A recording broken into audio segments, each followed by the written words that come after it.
BC రిజర్వేషన్ల విషయంలో వెనకడుగు వేసే ప్రసక్తే లేదన్నారు PCC chief Mahesh Kumar Goud. Kamareddy declaration కు కట్టుబడి ఉన్నామని, 42% రిజర్వేషన్లు అమలయ్యే వరకు న్యాయపరంగా పోరాడతామని చెప్పారు. రాజకీయాలు ఎన్నికల వరకేనని, రిజర్వేషన్ల విషయంలో అందరూ ఏకం కావాల్సిన అవసరం ఉందని అన్నారు. గాంధీభవన్లో BC JAC chairman R Krishnaiah Mahesh Kumar ను కలిసి 18న చేపట్టిన బంద్కు మద్దతు కోరారు. బీసీ బంద్కు పూర్తి మద్దతు ఉంటుందని చెప్పారు మహేష్ కుమార్ గౌడ్. బీసీల ఉద్యమంతో బీసీలంటే భయపడే స్థాయికి తెస్తామన్నారు ఆర్ కృష్ణయ్య.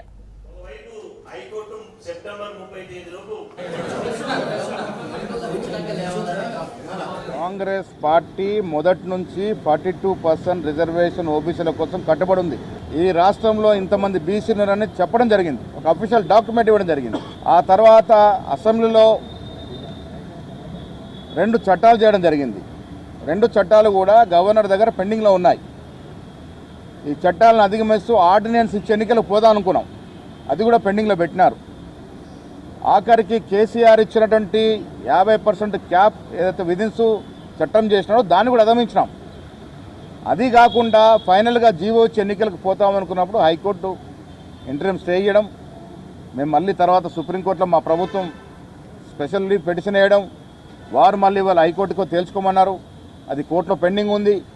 కానీ ప్రజాక్షేత్రంలో ఈ యుద్ధం ముందుకు పోవాలి కాబట్టి 18న జేఏసీ కృష్ణన్న, శ్రీనివాస్ గౌడ్ తదితరులందరితో కూడినటువంటి జేఏసీ ఇచ్చిన పిలుపుకి కాంగ్రెస్ పార్టీ సంపూర్ణంగా మద్దతు ఇస్తుంది. ఇది మా కమిట్మెంట్, మా ఎజెండా. ఈ ఎజెండా ఫుల్ఫిల్ కొరకు కాంగ్రెస్ పార్టీ శ్రేణులు, మా నాయకులు అందరూ కూడా బంద్లో పాల్గొంటారు, బంద్ను విజయవంతం చేస్తారు. ఏ జీవో తీసినా బీసీలకు అడ్డు తగులుతున్నాయి.